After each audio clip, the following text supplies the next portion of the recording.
One of the easiest and cheapest ways to improve the performance of your bike is to upgrade the wheels. Now, a good wheel set is going to have a combination of lightweight, stiffness, and aerodynamics that are going to make your bike go that much faster. Of course, it's easy to drop $3,000–$4,000 or even more on a super fancy pair of wheels, but for most riders, that's not really a realistic proposition, and that's why it's much more interesting to look at wheels that come in below the $2,000 price point. Now, that's where the Scorpo C50 Aero Carbon wheels come in. There's 14 Aero spokes in the front wheel and 16 in the rear wheel. And these spokes are straight pull, there's no elbow at the hub, and the nipple is hidden inside the rim to smooth out the airflow.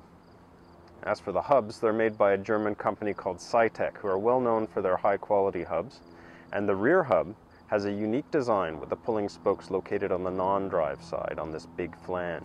Now, although these wheels put the emphasis on aerodynamics over weight, that doesn't mean that they're super heavy.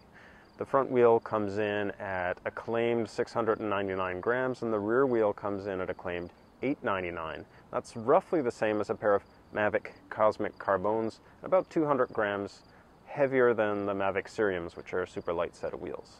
These wheels are also pretty stiff. I've raced a few criteriums on them. I've done quite a bit of steep climbing around the Ottawa area, and I haven't experienced any brake rub or any indications that the wheels are flopping around in the frame or anything like that, and they do seem to accelerate very well.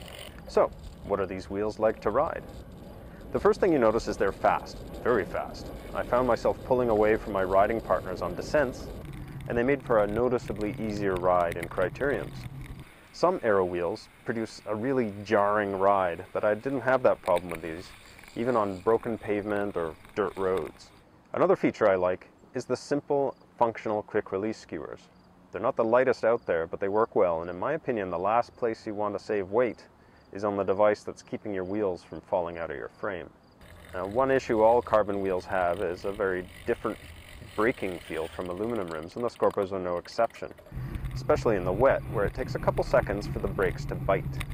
But after a few weeks, the braking surfaces did wear in a little and they've improved, although they're still not as good under heavy braking as aluminum. One of the problems I did have with these wheels was that the spokes in the rear wheel loosened up over the first week or so of riding, and of course, spokes with nipples that are hidden inside Aero rims are kind of a hassle to true because you have to take off the tire and the rim tape to get at them, and you need to use a special tool. But once I'd added a half turn of tension around the wheel, the spokes haven't budged since. So the Scorpo C50 Aero Carbons are fast, they roll well, they're responsive and reasonably light.